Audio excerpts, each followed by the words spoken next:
India news पर break के बाद आपका स्वागत है। मैं हूं आपके साथ राकेश टंडन और मेरे साथ एक बड़ा पैनल है, साथ ही साथ प्रदीप भंडारी में हमारे साथ है। सबसे सटीक, सबसे विश्वसनीय एग्जिट पोल के साथ इंडिया न्यूज पर हाजिर है और एक बड़ा ब्रीफकेस भी इनके पास है। बार बार मेरी नजर है, मैं बार बार कह रहा हूं खोल दीजिए, कह रहे हैं 7:30 खोलूंगा। 7:30 देखिए बंगाल में क्या होगा, ममता का जादू या फिर मोदी की विश्वसनीयता आएगी काम।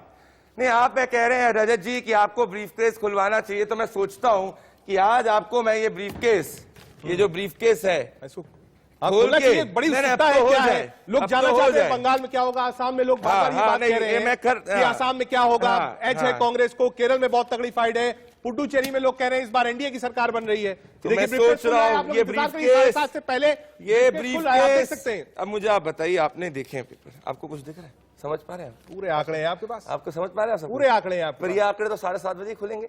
कुछ थोड़ा बहुत बता दीजिए, जो जनता है पता चल गया है आपको लोग जानना चाहते हैं। कल से लगातार लोग पूछ रहे हैं कि आखिर प्रदीप भंडारी के बक्से में क्या है। ये बक्से में जो है वो तो हम 7:30 बजे ही बताएंगे, पर तौसीफ और मैं शुमेंदु मुखर्जी, मुझे बताइए, तौसीफ कह रहे शुमेंदु तब से कि खैला शोबे, खैला होबे, खैला होबे, ममता बनर्जी की पार्टी से का समर्थन करते हैं, पर आप कह रहे हैं खैला शेष, खैला शेष, खैला शेष। आज जब जोरासांको के अंदर 48% वोटिंग भी जो आपका गढ़ है, जब आपका गढ़ है वहां पे तो इतनी कम वोटिंग हो रही है, तो खैला शेष तो नहीं हो रहा है शुमेंदु जी? तौसीफ और शुमेंदु, प्रदीप जी खैला तो पहले ही शेष हो गए। खैला पहले सबसे लास्ट फेज था, देखिए वोट देकर आ रहा हूं, होने के पहले ही इनका खैला सबसे लास्ट फेज था, वोट देकर आ रहा हूं। तो ये सेंट्रल फोर्सेस पे बार बार वार करना, शीतलकुची पे जो ये अटैक हुआ, व्हीलचेयर का जो ड्रामा था, कभी करने की जरूरत ही नहीं पड़ती। वो लोग वैसे ही जनता के बल पे चुनाव जीते, बट उनको नहीं, ये ठीक है, ठीक है। तो असीम इतने ठंडे क्यों लग रहे हैं आज? आप क्या डर रहे हैं क्या कि 2 मई के अंदर खैला शेष हो जाएगा? मैंने आपको ऐसा ठंडा कभी नहीं देखा। अरे नहीं, अपीसमेंट अब खत्म होने लग रहा है और वोट फाइनली सोनार भाई, मैं अवतार अभी बस अवतार खत्म किया ना, रोजा था, वापस अभी अवतार खत्म किया, यहाँ पे फिर से जो पुराना बंगाल मैंने पहले ही कहा था वही मैं प्रदीप आपसे कहना चाहता हूँ कि आपके साथ 3 साल से मैं जुड़ा बाहर जा जाके जनता वोट दे रही है, चाहे वो कोविड हो, जब दिल्ली इलेक्शन में बैठे हुए थे एक साथ, जनता democracy has won and there will be a change in government. पहला शेष को तृणमूल कांग्रेस, हमने बैक कैमरे में भी बात किया था और बैक कैमरे में बात करने के बाद भी एक सटीक एग्जिट पोल आपकी तरफ से आया था और मुझे पूरी उम्मीद है और मैं खुश हूं कि प्रदीप भंडारी की तरफ से 7:30 बजे तो एग्जिट पोल जो आएगा ना, वो मेरे चेहरे में मुस्कान ही लाएगा। पर अभी दुखी है, मतलब अभी दुखी है, मतलब अभी दुखी है। मैंने प्रदीप भंडारी का 7:30 बजे जो बॉक्स खुलेगा, नहीं, अभी दुखी क्यों है आप? मतलब अभी आपको डर लग रहा है? मैं बहुत खुश हूं कि प्रदीप भंडारी के साथ एग्जिट पोल कंधे पे बंदूक मत चलाओ। ऋषि बागरी,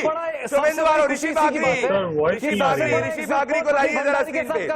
ऋषि बागरी और राहुल रोशन के पास आ रहा हूँ, सुंदर बालाकृष्ण के, ऋषि बागरी। अरे दादा देखिए, मोदी हे भगवान, ऋषि बागरी, ये ऋषि बागरी बोले हैं, ऋषि बागरी ये मेरे कंधे पे, ऋषि बागरी ये मेरे कंधे पे। ऋषि बागरी कलकत्ता से जुड़ रहे हैं। ये तौसीफ जो है वो मेरे, आ रहा हूँ सुंदर, आपके पास भी आ रहा हूँ, मुझे पता आप तब से बेसब्री से इंतजार कर रहे हैं, सब बेसब्री से। पर प्रेम कुमार जो है आज इतने ठंडे बैठे, मुझे गौतम बुद्ध जिस तरीके से साइलेंट हो रहे, प्रेम कुमार क्या हो रहा है, क्या हो रहा है? मैं ऋषि बागरी, तौसीफ आ रहा हूँ, प्रेम कुमार, ऋषि बागरी मुझे बताइए, तौसीफ मेरे कंधे पर जो है बंदूक चला रहे हैं, वो कह रहे हैं इतना, मतलब कि इस वक्त खैला जो है 7:30 बजे खुश हो जाएंगे वो।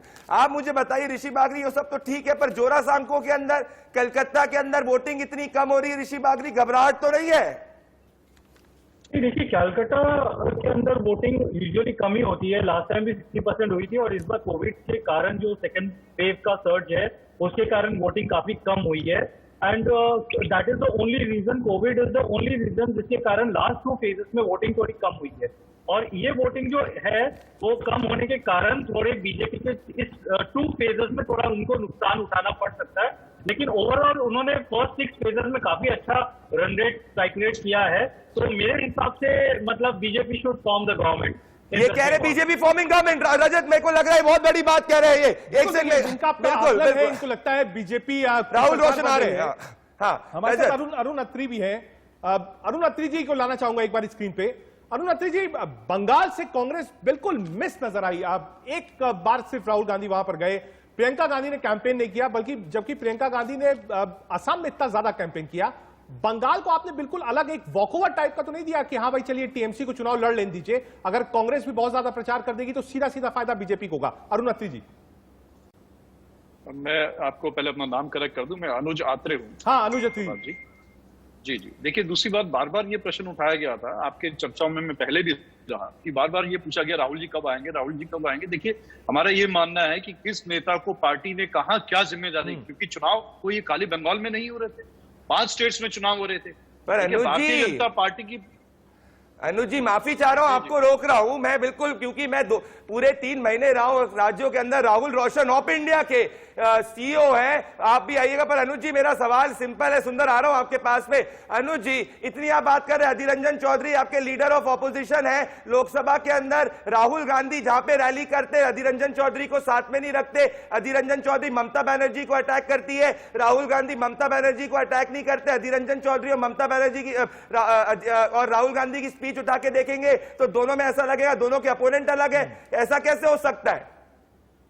मैं जवाब दे देता हूं। देखिए, मैं आपकी बात का जवाब दे देता हूं। मुझे लगता है कि जो कांग्रेस पार्टी को क्या रणनीति बनानी है, किस नेता को कहां किस प्रदेश में, किस कॉन्स्टिट्यूएंसी में रैली करनी है, मंच पे किस नेता को जाना है, राहुल जी और अधीर रंजन जी को यह तय किया गया था कि एक साथ नहीं जाएंगे, क्योंकि कई सीटों पे चुनाव था। अगर दोनों नेता एक ही जगह पे, एक ही मंच पे खड़े हो जाएंगे तो समय कम है, तो वो प्रचार कैसे हो पाएगा? जहां राहुल जी बोल रहे हैं वहां मुझे लगता नहीं कि कांग्रेस किसी और नेता को वहां पर कोई अनुज जी एक और भी थी दिक्कत, एक और अनुज जी एक दिक्कत और भी थी। केरल में एक तरफ आप बिल्कुल आमने सामने का चुनाव लड़ रहे थे और दूसरी तरफ बंगाल में आपके साथ अलायंस थे। बहुत बड़ी समस्या थी काडर को समझने के लिए कि लेफ्ट से चुनाव लड़ना है या लेफ्ट के साथ चुनाव लड़ना है। नहीं, कोई समस्या नहीं। देखिए, दोनों प्रदेश अलग अलग हैं, दोनों प्रदेशों की राजनीतिक समीकरण अलग अलग है, दोनों प्रदेशों में कांग्रेस का जो है परिस्थितियां बिल्कुल अलग। अच्छा, अलग अलग। एक आ रहा हूं इस पॉइंट पे आ रहा हूं, इस पॉइंट पे मैं अनुज जी, मैं आप बने रहिए क्योंकि मैं चाहता हूं हर पॉइंट पे लिया जाए। नहीं, मैं चाहता हूं कि हर पॉइंट नहीं, एक पॉइंट मैं राहुल रोशन पे आऊंगा। मैं चाहता हूं राहुल रोशन, अनुज जी कह रहे हैं कि हर राज्य की परिस्थितियां अलग अलग हैं। मैं आपसे पूछना चाहता हूं राहुल रोशन जी, आप इतनी बड़ी वेबसाइट ऑफ इंडिया जो है उसके सीईओ है, क्या कहना चाह रहे हैं आप? मतलब क्या इसके क्या अंदेशा दिखा, व्हाट इज ये कहना क्या चाह रहे हैं इसमें? आ रहा हूं तो सुंदर, आ रहा हूं। कांग्रेस के हैं वो क्या कहना चाह रहे हैं वो तो वो जनता समझेगी, समझाएगी। मैं तो यहाँ आया था कि मैं जानता हूँ कि क्या कौन से इलेक्शन में, कौन से स्टेट में कौन जीत रहा है। आप तो 7:30 बजे का झुनझुना पकड़ा दिए, बताइए। तो पहले तो मैं आपसे बड़े नाराज हूँ, जल्दी से आप ब्रीफकेस खोलिए पहले तो। राहुल जी, और आप राहुल जी आप भी इतनी जल्दी से ब्रीफकेस नहीं खोलते हैं, आप भी इतनी जल्दी से ब्रीफकेस ना खोले। हाँ, आपने इतनी अच्छी किताब लिखी है, उसके बाद वो किताब भी आप नहीं पहुंचाते हैं और कह रहे हैं हम ब्रीफकेस खोल लें। प्रदीप जी, मुझे मालूम है कि ये इतना कीमती ब्रीफकेस है आपका कि इसको बहुत जल्दी नहीं खुलेगा, क्योंकि ये पांचों जो राज्य के चुनाव हैं और खासकर केरल और बंगाल और आसाम, ये दो इनके जो नतीजे रहेंगे उस पर बहुत हद तक मतलब यूं कह लें कि भाजपा का या केंद्र सरकार का क्या रहेगा, उनका आगे का रवैया, उनकी जो एक तरीके से जो भाजपा में एक प्रोजेक्ट करिए। राहुल जी प्रोजेक्ट कर दीजिए। राहुल जी देखिए, राहुल जी आपको प्रोजेक्ट करना पड़ेगा। अतुल जी तो है, प्रोजेक्ट नहीं कर रहे। अतुल जी कह रहे हैं कि भाई वो भविष्यवाणी नहीं करते, पर एक दिल की बात होती वो भी अतुल जी नहीं शेयर कर रहे मेरे साथ। पर राहुल जी, सुंदर के पास आने वाला हूं मैं। राहुल जी आप तब तक कैलकुलेशन करिए। अनुज जी माफी चाह रहा हूं, अनुज जी माफी चाह रहा हूं, आपका नाम अनुज है, माफी चाह रहा हूं। मैं सुंदर जी के पास आऊंगा। राहुल जी आपको प्रोजेक्ट, सुंदर बालाकृष्णन पॉलिटिकल एनालिस्ट है, ये बहुत बड़े पॉलिटिकल एनालिस्ट है सुंदर बालाकृष्णन। सब बात तो रही तमिलनाडु, केरला, प्रोजेक्शन तो दे दीजिए। सुंदर, बता तो दीजिए आपके हिसाब से किसकी सरकार बन रही है?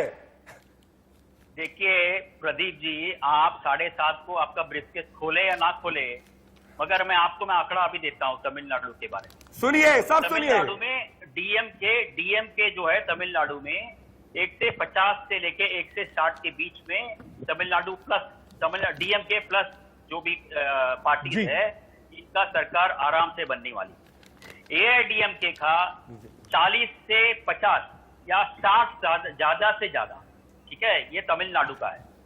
अभी वेस्ट बंगाल में यहाँ पर एक लेडी ममता बनर्जी, उसके अगेंस्ट इतने लोग वल्चर जानते हैं ना, वल्चर जिसको हिंदी में क्या बोलते हैं, हिंदी में जो भी शब्द बोलते हैं, वैसे नहीं, ये शब्द मुझे लगता है ये शब्द जो है ये पार्लियामेंट्री लैंग्वेज नहीं हुई। हम लोग बात कर रहे हैं, हम लोग एक दूसरे के विचारों से अलग हो सकते हैं, लेकिन शायद ये शब्द ठीक नहीं होगा। वल्चर राहुल रोशन, हाँ बोलिए सुनिए, हाँ, एक लेडी के अगेंस्ट कितने लोग जो है ना, अरे सुंदर जी, तो राहुल रोशन जी, मैं आने वाला हूँ गुरलीन जी के पास भी, गुरलेज जी के पास। ना ना ना ना ना ना ना ना ना ना सुंदर जी नहीं कह रहा, फैक्चुअली इनएक्यूरेट पॉइंट नहीं, आप मेरे दोस्त हैं, सुनिए ना, मैं एक फैक्चुअली नहीं, एक पॉइंट जब, अरे सुनिए ना, एक बार सुनिए ना, एक सेकंड मेरी बात सुनिए, मेरी बात सुनिए सुंदर जी, नहीं मानता, एक बार सुनिए। आपने बोला एक लेडी के खिलाफ इतने सारे लोग, मुझे बताइए वो स्टेज के ऊपर चूर चूर हो जाएंगे, किसने बोला था? ममता बनर्जी के साथ कुमार स्वामी थे, राहुल गांधी थे, कितने सारे अपोजिशन के लीडर्स थे, तब क्या थे? अरे गुरलीन जी, प्रदीप जी, जो भी कुछ भी बोला मेरे से लिख लो, ममता बनर्जी वापस। गुरलेज जी आप लिख के ले लो मुझे से, आप मुझसे लिख के ले लो। ठीक है गुरलेज जी के पास चलते हैं। गुरलेज जी 7:30 है, हाँ ठीक है गुरलेज जी, आप बुलाना चाहेंगे? आप एक एक्सटेंसिव कैंपेन बीजेपी ने किया है, गुरलेज जी एक एक्सटेंसिव कैंपेन बीजेपी ने किया, हमने देखा लगातार, चाहे वो अमित शाह हो, चाहे आरएसएस की तरफ से हो, दूसरे प्रदेशों के जो मुख्यमंत्री थे, डिप्टी सीएम्स थे, सबको लगाया गया, सबने प्रचार किया, एक्सटेंसिव प्रचार था, और चुनाव ऐसे ही लड़ा जाता है, इसमें कहने में कोई हर्ज नहीं है। चुनाव लड़ा, बीजेपी ने लड़ा, दमदारी से चुनाव लड़ा। 7:30 बजे आपको बताएंगे सबसे तेज, सबसे बड़ा एग्जिट पोल। गुलेज जी, आपकी अपनी फिगर क्या है? देखिए, हमारा फिगर आज भी वही है, और मैं इसलिए कह रहा हूं क्योंकि जो लास्ट फेज था इलेक्शन का, जो पॉल्स का, आज के अभी तक पार्टी के आंकड़े हमारे कैलकुलेट नहीं हुए, थोड़ी देर में वो भी आ जाएंगे बूथ वाइज कैलकुलेशन करके, लेकिन पिछले फेज तक हम लगभग 160 और 170 तक पहुंचे थे। तो अभी भी मैं ये कहता हूं कि 200 के आसपास तो हमारा कम से कम रहना है। 5-10 सीट के तौसीफ 200 का आंकड़ा दे दिया है। तौसीफ बीजेपी के स्पोक्स पर्सन ने 200 का आंकड़ा दे दिया है। तौसीफ आएंगे, तौसीफ 200 का आंकड़ा दे दिया। तौसीफ आपका क्या आंकड़ा? तौसीफ 200 का आंकड़ा दे दिया, मतलब आपकी कितनी 70-80 सीटें? 200 मैं देता हूं। हाँ, तौसीफ और गुलरेज जी को लाइए। 60 मोदी के वजह से, सिर्फ और सिर्फ मोदी के वजह से अगर 60 ले आते हैं भाजपा, तो आप बोलिएगा मैं चैनल में बैठना बंद कर दूंगा सर। अरे बड़ी बात बोल दी, रुकिए गुलरेज जी, बड़ी बात बोल दी। एक सेकंड, तौसीफ जी वापस से बोलिए, आपने बोला क्या? वापस से बोला चैनल में नहीं बैठूंगा। बड़ी बात दोस्तों, ब्रेकिंग न्यूज है ये ब्रेकिंग न्यूज है। छोड़ दूंगा मेरी बात, तौसीफ रहमान चैनल में बैठना छोड़ देगा अगर 60-70 से ऊपर चला गया तो, और जीत तो बहुत दूर की बात है। अरे प्रदीप भाई, आपसे तो मेरी मुलाकात हुई थी जमीनी हकीकत पे। अरे आप कहाँ है? मतलब कौन सी 200 में बात में यकीन कर रहे हैं? ये वही बात हो गई अफीम जी, क्या सस्ता नशा करके एग्जिट पोल में आए कि वो जो ब्रीफ केस है ना, बोलिए तौसीफ जी बोलिए। भैया कौन सा नशा करते हो? न्यूक्लियर, अरे जाने कौन सा नशा करते हो? प्रधानमंत्री को भी यही खिलाते हो। ईवीएम के बटन दबा दिए। अरे भैया कौन सा सस्ता नशा करते हो? प्रधानमंत्री को भी यही खिलाते हो। अरे प्रदीप भाई की तरफ, अरे प्रदीप जी के साथ बंगाल तो आओ। दीदी तो 2 तारीख को, अरे मेरे भाई, अरे मैं बैठना छोड़ दूंगा टीवी पे। ये बहुत बड़ी बात बोल दी है। मैं आ रहा हूँ, ऋषि बागरी, प्रेम कुमार पे आने वाला हूँ मैं। ऋषि बागरी एक सेकंड, ऋषि बागरी मेरे को ब्रेक, एक सेकंड ब्रेक नहीं, ऋषि बागरी आ रहा हूँ। ऋषि बागरी, तौसीफ जी हमारे जो मित्र हैं, जो कह रहे हैं, जो टीएमसी को सपोर्ट भी करते हैं, कि उनने कहा है कि वो टीवी पर बैठना छोड़ देंगे अगर बीजेपी 70 से ज्यादा सीटें लेके आ जाएगी। ऋषि बागरी आपके और इनके आंकड़े तो देखिए 70, मैं तो आपको बोलूंगा पीके जो प्रशांत किशोर है, इनके जो खुद के लोग हैं वो 120-130 तो खुद ही बोल रहे थे। और दूसरी बात ये जो बोल रहे हैं कि मतलब ठीक है ऋषि, आप वापस आएंगे आपके पास। प्रदीप, ये बड़ी चीज है, तौसीफ ये बात बोल रहे हैं। प्रशांत किशोर ने भी यही बात बोली कि अगर जो डिजिट्स है 100 पार हो जाएगी तो ये काम करना बंद कर दूंगा, और ओपनली इस बात को कहा है, और अभी भी वो अपनी बात पे कायम है। उन्होंने कहा ठीक है, कोई बातचीत मैंने करी होगी, उसको आप अलग कर दीजिए, लेकिन वो इस बात पर कायम है। इस पर चर्चा करेंगे कि आखिर बंगाल में क्या होगा। 7:30 बजे सबसे बड़ा सैंपल साइज, सबसे विश्वसनीय, बैक बगल में है, खुलेगा 7:30 बजे।